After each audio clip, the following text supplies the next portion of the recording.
J'ai rencontré une jeune sœur qui est venue me voir. Et j'ai commencé à lui parler de l'évangile.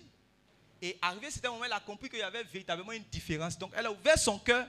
Elle a dit vraiment qu'elle veut me dire quelque chose. Et voici ce que maintenant elle va venir me dire. Elle dit en fait, elle était dans une église. Et dans l'église là, ce qui fait qu'elle va me dire, c'est qu'elle a compris que en fait, c'est le travail même du pasteur qui est là-bas. Parce qu'il a une attitude bizarre.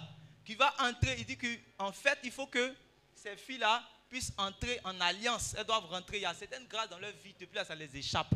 Donc, il faut qu'elles tissent alliance avec lui. Voilà. Maintenant, dans les alliances-là, il leur demande de faire ce que les gens appellent aujourd'hui bêtement action prophétique. Je dis bien bêtement, parce que les gens prennent tout pour action prophétique. Donc, alliance-là, c'est où ils vont aller tisser alliance, c'est dans la chambre en fait du pasteur.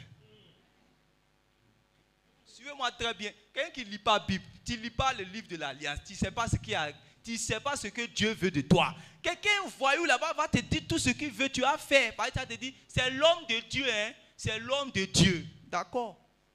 Vous pensez que Satan il est bête? S'il sait qu'il vient con, tu vas savoir que c'est Satan.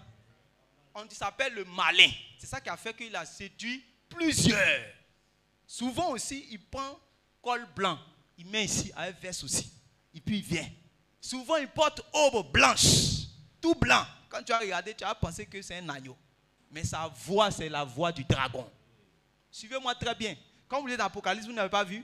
On dit qu'il avait l'apparence d'un agneau, mais il avait la voix du dragon. Il dit, ma fille, sois bénie. Sois bénie. Dieu te bénisse. Que l'onction de Dieu soit sur ta vie. Sois béni. Ça c'est quoi? L'agneau. Alléluia. Le diable aussi fait ça.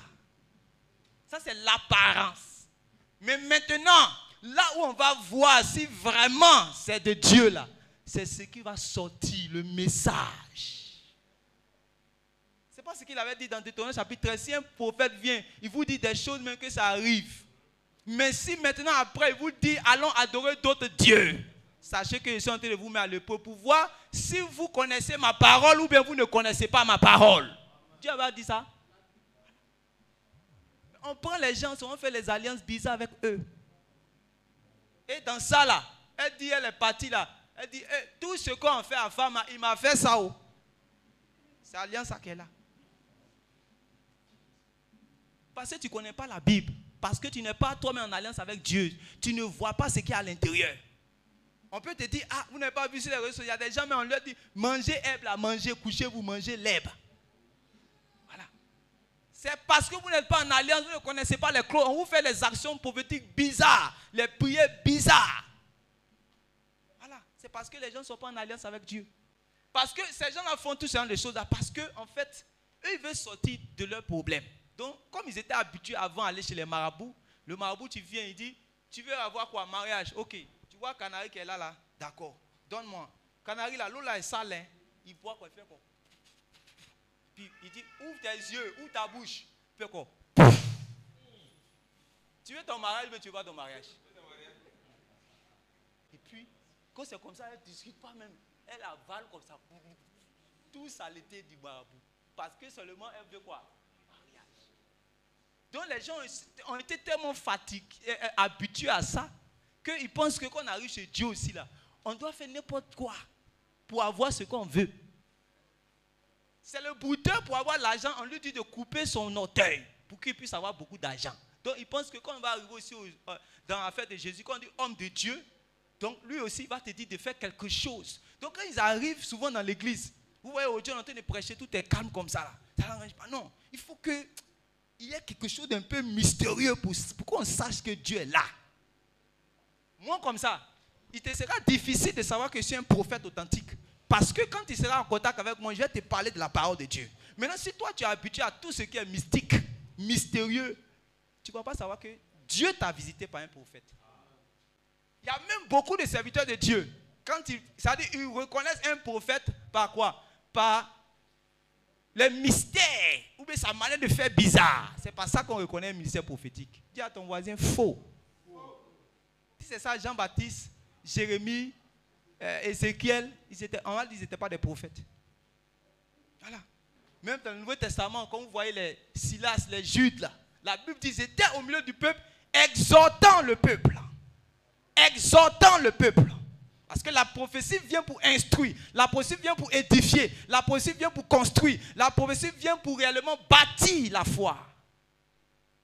Regardez, quand Dieu a suscité les sacrificateurs qui lisaient la loi de Moïse, au temps de Moïse, au peuple de Dieu, quand les enfants d'Israël désobéissaient là, c'est là que Dieu suscitait les prophètes.